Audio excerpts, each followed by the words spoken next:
Oh, really? She's always had this forward. I'm like,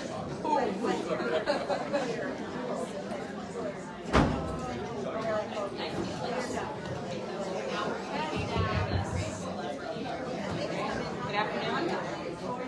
Oh, maybe? Are we maybe on? No, I'm getting the head shake.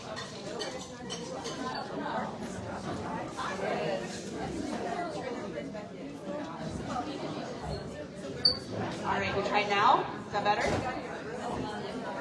Better?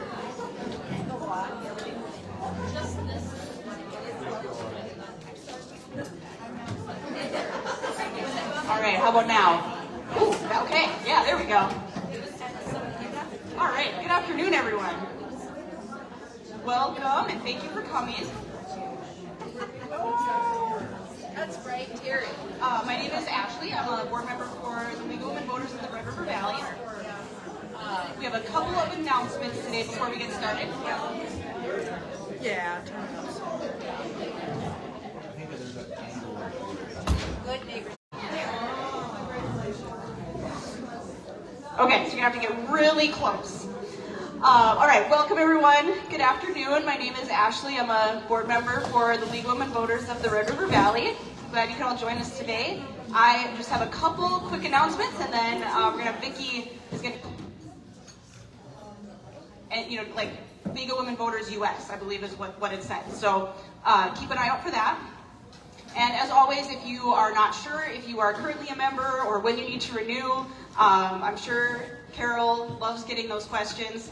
Carol's right here. You can check with her if you're not sure if you've renewed your membership or if you need to do that. It is an election year now that we are into 2026. So we are not, obviously we've got a little ways to go here before we get into actual, having elections and voting. But just to kind of keep in mind that this is a really busy time of year for us, and we always need volunteers for different types of activities. So just to kind of maybe think about, kind of simmer the idea of volunteering, we will need volunteers for our candidate forms, which will include people to, greet people coming in, kind of giving instructions on how to ask questions, help setting up, help taking down, things like that. We also get a lot of requests for get out the vote type information on college campuses. So we could use volunteers to, sit at those booths, at those tables to distribute information. And then we've also had some requests from assisted living facilities to distribute voting information for residents at assisted living facilities. So these are potential volunteer activities that we know that are going to be coming up in the election year. So just to kind of think about that and what might interest you, as we'd love to get more people interested in volunteering in those roles. And then my last announcement is that we are nearing spring, which means we're nearing time for our annual meeting. So just to kind of keep a lookout for that, we'll be announcing that date shortly. I believe we're looking at a couple different dates in April. So just kind of keep an eye out for that. And with that, I'm going to invite up our board member Vicki to introduce our speaker.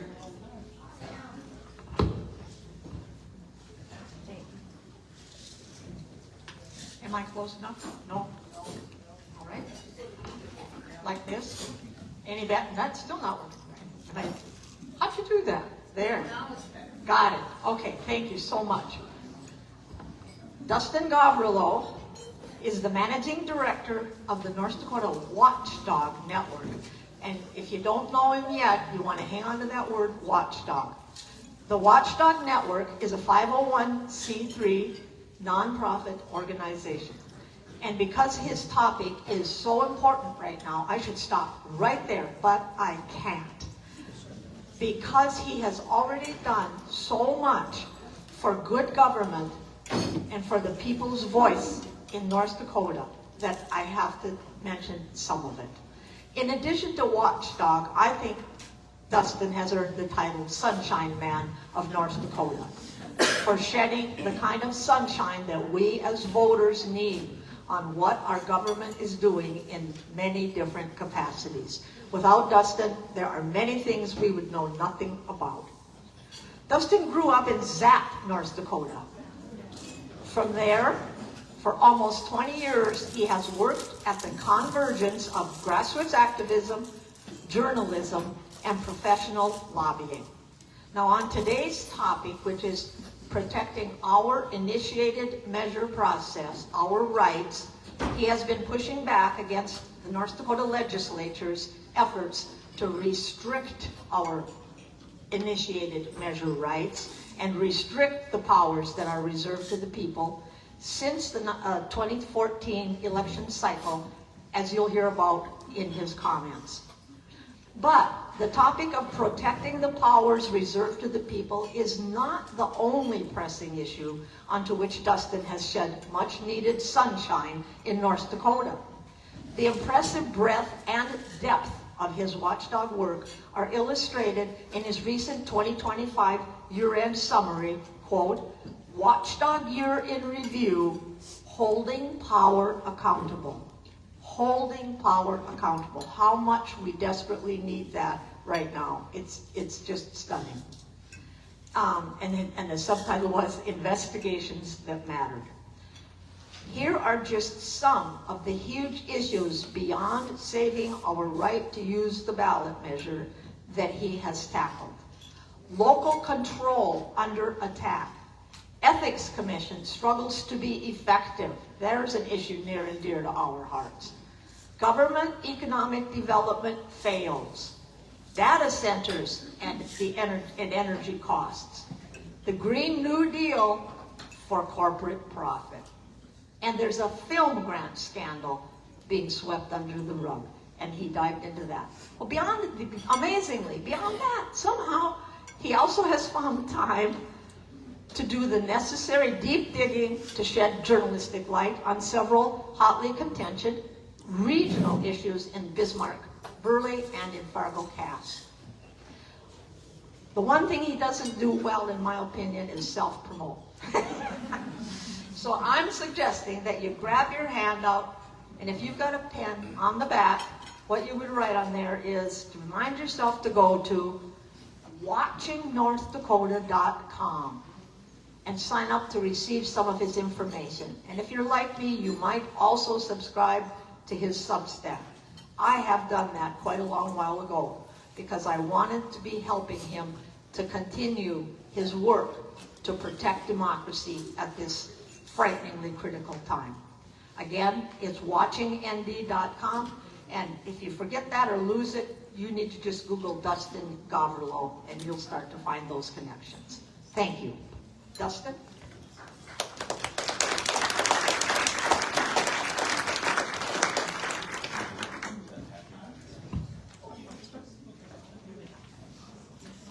I need my own notes, even though I make the packets. I have not memorized them entirely. I don't necessarily need a script like I did in the old days.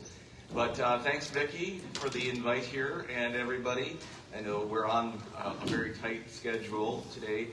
You know, this is one of those issues that has no party lines in North Dakota because it is a very, I call it a North Dakota nationalist issue because it defines North Dakota's politics and has since the beginning of statehood.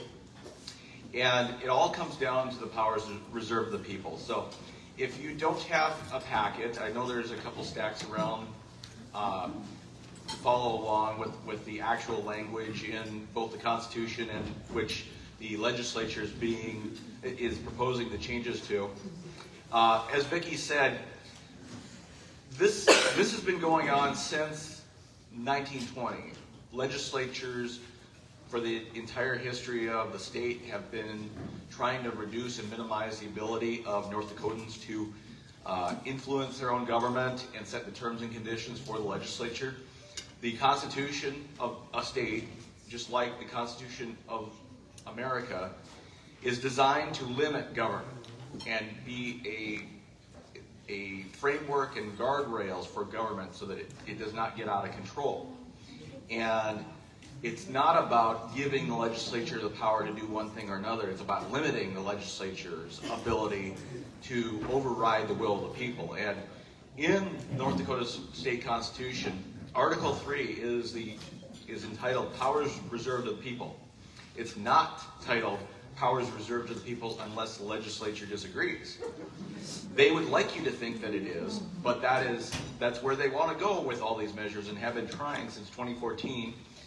Back then, they changed the deadline for submitting your signatures from 90 days prior to the election to 120, trying to make it more difficult to utilize the state fair and the winter show, depending on which ballot you were aiming for.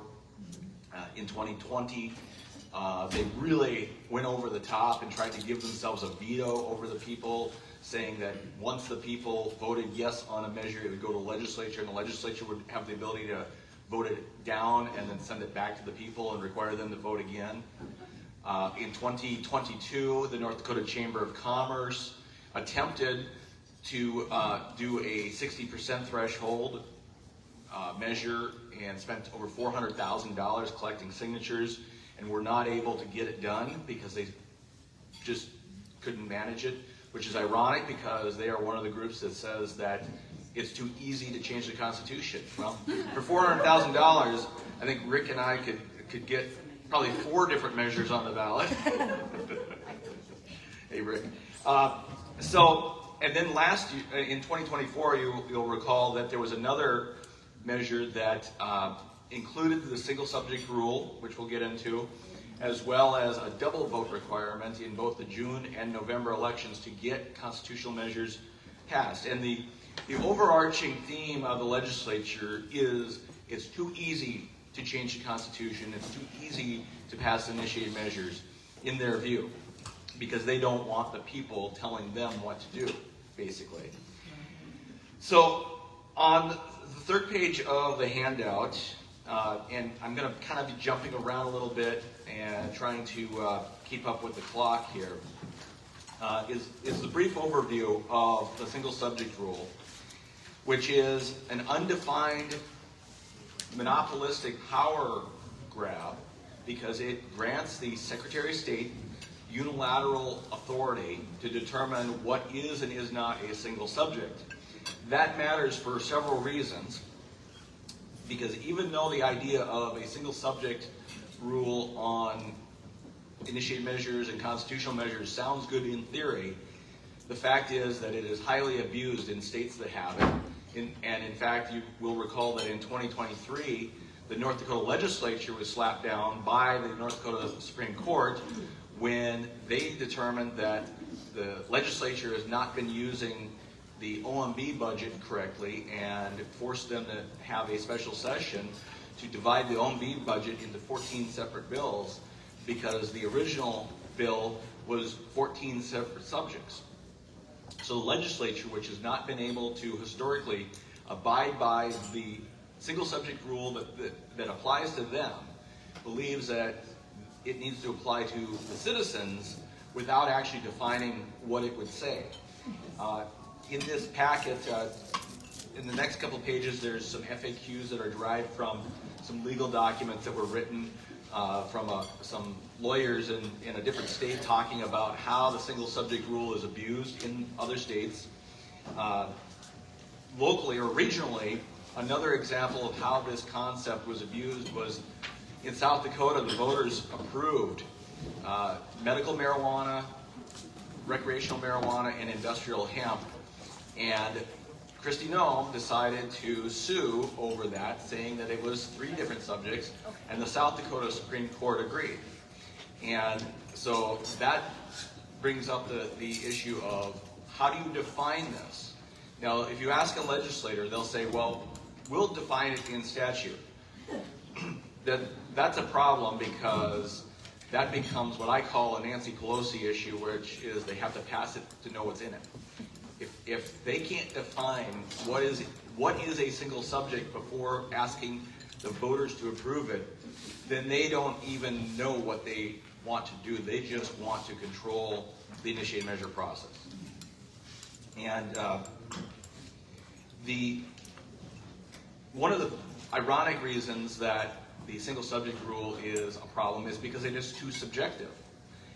It is defined by, or its lack of definition is going to be defined by a person rather than a rule, the actual rule itself. It would ironically be more objective to have a word count limit on measures. If you really wanted to reduce the amount of issues and content into a measure, you'd be better off, and it would be frankly more fair to just require a word count limit on these sort of things, rather than giving the power to one person. And ironically, under the current system of initiated measures, when a measure is asking for permission to circulate, it is currently the Secretary of State, in conjunction with the Attorney General, that decides whether that measure would qualify. Under this provision, it's all up to the Secretary of State, and he does not have to consult with the Attorney General, which raises even more questions of, that there's no sort of oversight or counter appeal process to that.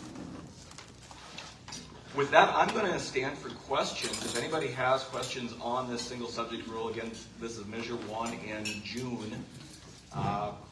Any specific detailed questions anybody has on this one?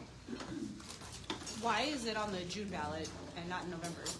Well, because she asked why it's on the June ballot, not November, like the other measures. Because the legislature wants to split them up so that those of us that are opposing them have to spend the entire year fighting them. It is a divide and conquer strategy. I don't see any other way around it. That is their full intention. That question wasn't slant, by the way. I was genuinely curious.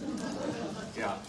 And that has been the one question that people have had. And so the legislature has the ability to declare, when they pass a constitutional measure, they can declare which ballot it's on, and then the numbering is determined by which resolution passes first, second, third. So in this case, in the measure itself, in the full text, they said they want it on the June ballot, because the other reason, of course, is pragmatic on a campaigning standpoint.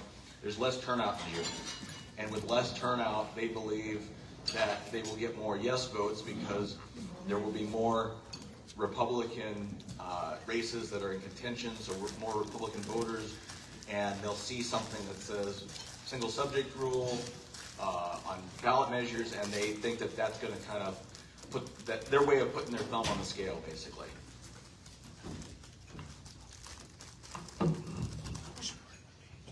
Anything else?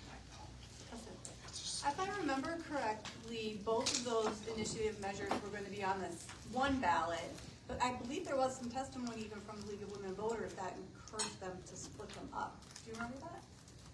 I don't know. Okay. I don't remember that. I feel they were originally being on the same ballot. I don't remember that at all. Is it that we have voted on it, like we've done this before, and they had, in 2024, and they wanted to pass single subject rule and 60% at the same time, and our position was, like, you're trying to pass a single subject rule, but like this isn't even a single subject. I think that was our position. Right, and that defines why there's a problem with the definition, because it's random. Like, if you make 3 changes to the initiated measure process, are those 3 changes separate subjects, or is it one subject doing 3 things? It's just not defined very well. Any other questions on that one? What's the alternative? The alternative to the status quo right now is, if this gets voted down, the existing rules will be in place, and there won't be a limitation on subject matter at all. And is that better? Well, I think that's the question that the folks that are promoting this are banking on, is that people will think that it is better to have a restriction than to not. Both for this and the 60% rule, which will